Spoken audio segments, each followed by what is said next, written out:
जय हिंद, जय श्री राम, भारत माता की जय। आज हम अपने पड़ोसी देश बांग्लादेश की बात करेंगे। वही बांग्लादेश जो भारत और पाकिस्तान के साथ जिसका बंटवारा हुआ था, वो पाकिस्तान के हिस्से में चला गया था। वो पूर्वी पाकिस्तान उसको नाम दिया गया था। और पाकिस्तान और बांग्लादेश की भौगोलिक सीमाओं की वजह से वहां पे बहुत कठिनाइयां होती थी शासन करने में, देश चलाने में। और वहां पे बंगालियों को एक अलग तरीके की नजरों से देखते थे। जो पाकिस्तान बना है उसमें पाकिस्तान में ज्यादातर पावर पंजाबियों के पास है, पाकिस्तानी पंजाबियों के पास। और उनको एक दोयम दर्जे के नजर से देखा जाता था। बंगाली मुसलमानों को कहा जाता था, बांग्लादेश के मुसलमानों को। तो कुछ दिन 1947 में 3 हिस्से हुए थे भारत के। एक पाकिस्तान बना, एक बांग्लादेश बना, वो पाकिस्तान का हिस्सा था। एक हिंदुस्तान बना।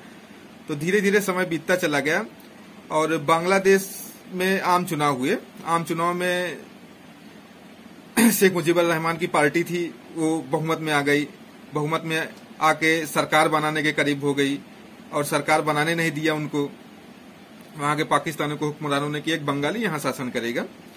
तो इसके वजह से वहां पे एक विद्रोह हो गया और शेख मुजीबुर रहमान को पाकिस्तान की सेना ने बांग्लादेश से उठा के, पूर्वी पाकिस्तान उसको कहते थे, बांग्लादेश बाद में नाम पड़ा, पूर्वी पाकिस्तान से उठा के पाकिस्तान की जेल में उसको ठूस दिया। और वहां एक विद्रोह हो गया। तो विद्रोह हो गया, वहां बांग्लादेश ने एक मुक्ति वाहिनी सेना का गठन किया, जो कि भारत सरकार, भारत की सेना के संरक्षण में ही था और भारत की सेना की निगरानी में ही मुक्ति वाहिनी का गठन हुआ था। भारतीय सेना उसको प्रशिक्षण दे रही थी।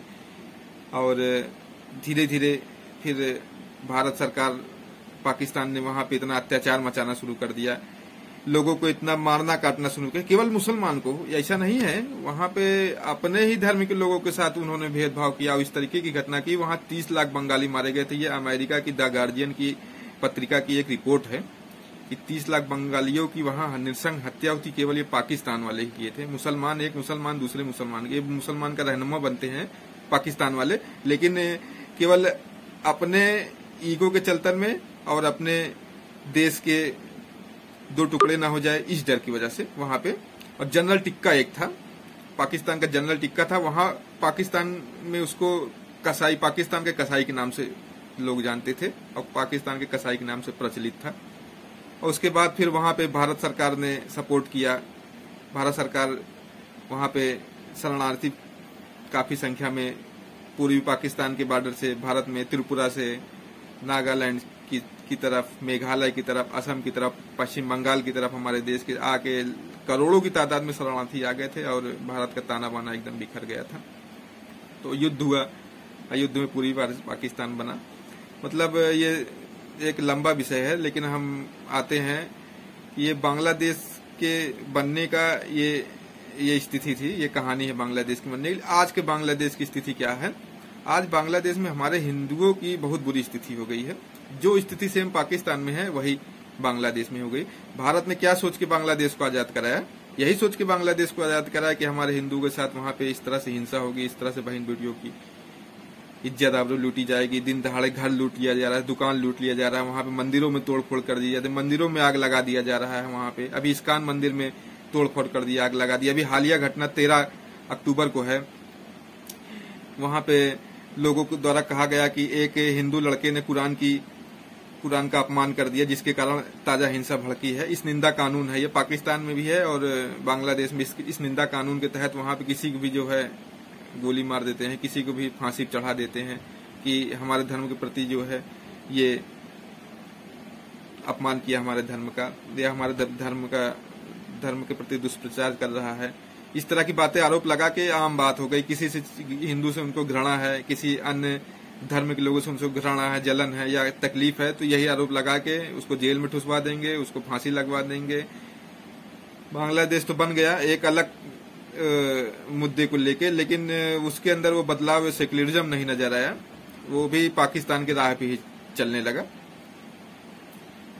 तो खैर 13 अक्टूबर से जो हिंसा वहां शुरू हुई है वो एक भड़काऊ पोस्ट को लेके हुई है। फेसबुक पे, व्हाट्सएप पे भड़काऊ पोस्ट को लेके उनका कहना है कि कुरान के प्रति एक हिंदू ने अपमानजनक पोस्ट किया था।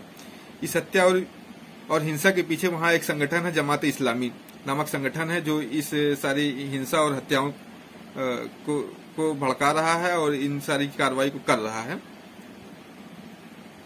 और बहन बेटियों के साथ तो वहां पे बहुत ही गलत हो रहा है।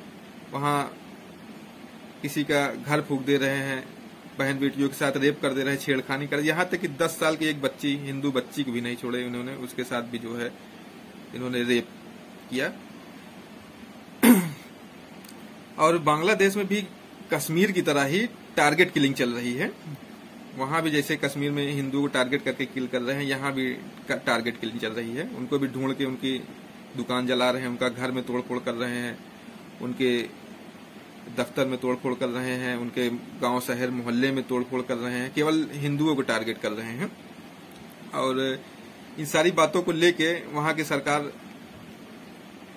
है, वहां की सरकार के जो गृह मंत्री हैं असदुद्दीन खान, वो बोल रहे हैं कि हम इस पे जांच करा रहे हैं और जांच होने के बाद हम सख्त से सख्त कार्रवाई करेंगे। और वहां के इस्कॉन मंदिर के जो प्रमुख हैं उन्होंने भी कहा कि यूएन से बोला है कि आप यूनाइटेड नेशन की निगरानी में एक जांच समिति का गठन करें जो इन सारी हत्याओं और इस सारी हिंसा की निष्पक्ष जांच करे और जो दोषी हो उनको सख्त से सख्त कार्रवाई की जाए। लेकिन ऐसा संभव नहीं है। समस्या वही है पाकिस्तान में जो है। हम तो समझते थे बांग्लादेश को हमने बनवा दिया, हमारे देश की प्रधानमंत्री इंदिरा गांधी ने तोड़ दिया, पाकिस्तान के 2 टुकड़े कर दिए।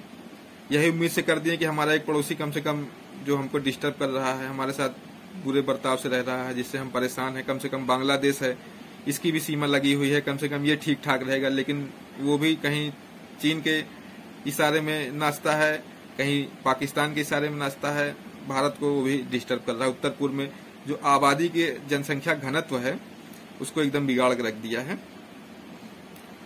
और ये तो खैर किसी दिन चर्चा करेंगे हम एनआरसी पे, नेशनल रजिस्टर ऑफ सिटीजन पे, जो अवैध बांग्लादेशी अवैध म्यांमार से भागे हुए रोहिंग्या आके बस गए हैं, वो एनआरसी का विषय है। तो अभी हालिया जो घटना है ये हिंदुओं के प्रति उत्पीड़न की घटना है। और वहां पे थाना उनका है, जिला उनका है, जज उनके हैं, हिंदू जाए कहाँ, उनकी कहाँ सुनी जाती है। थाने पे जाएंगे तब भी मुसलमान है, कोर्ट में जाएंगे किसी तरह के तब भी मुसलमान है। हिंदुओं के लिए वहां पे 2म दर्जे का दर्जा है, एक अलग सिस्टम है वहां पे। हिंदू किस तरीके से अपना गुजारा करे बांग्लादेश में। तो हमारी यही मांग है प्रधानमंत्री जी से और गृह मंत्री जी से कि इस हिंसा के लिए बांग्लादेश की सरकार के समक्ष सख्त से सख्त कदम उठाया जाए और सख्त से सख्त उनको हिदायत दी जाए। और बांग्लादेश के जो राजदूत हैं उनको तलब करके इस हिंसा के लिए उनसे सख्ती से निपटने का आदेश दिया जाए, जिससे हिंदुओं के प्रति हो रही हिंसा में कमी आए और हिंसा खत्म हो। और सरकार उनको ये भी दिखाए कि हमारे यहाँ भी इतने मुसलमान हैं, अगर हम न्यूटन का फार्मूला अपना लिए क्रिया की प्रतिक्रिया, तब क्या होगा। इनके प्रति डर पैदा करेंगे, इनसे इस तरीके से बात करेंगे तभी बात बनेगी, नहीं तो हिंदू हमेशा भागता रहेगा। पाकिस्तान बना, पाकिस्तान से भाग के आए, वहां मार काटने लगे। बांग्लादेश बना, वहां से मार काटे। लेकिन यहाँ के जो मुसलमान थे, यहाँ के भारत के लोगों ने उनको शरण दी, उनको अपनाया। और जितने सुरक्षित महफूज आज भारत के मुसलमान हैं, उतने पूरे दुनिया में कहीं मुसलमान महफूज नहीं है। चाहे गल्फ कंट्री देख लीजिए, चाहे बांग्लादेश पाकिस्तान का देख लीजिए हाल क्या है, चाहे सीरिया, ईरान, इराक, चाहे जो भी देश देख लीजिए, सब में मुस्लिमों को कितनी दुर्गति है, कितनी बदहाली है। तालिबान को तो मैं जिक्र ही नहीं किया, तालिबान में क्या हाल है, मुसलमान को क्या काट रहा है। तालिबान पे भी किसी दिन चर्चा करेंगे। तो कम समय में अपनी बातों को रखने की कोशिश कर रहा हूं। जय हिंद, भारत माता की जय, जय श्री राम।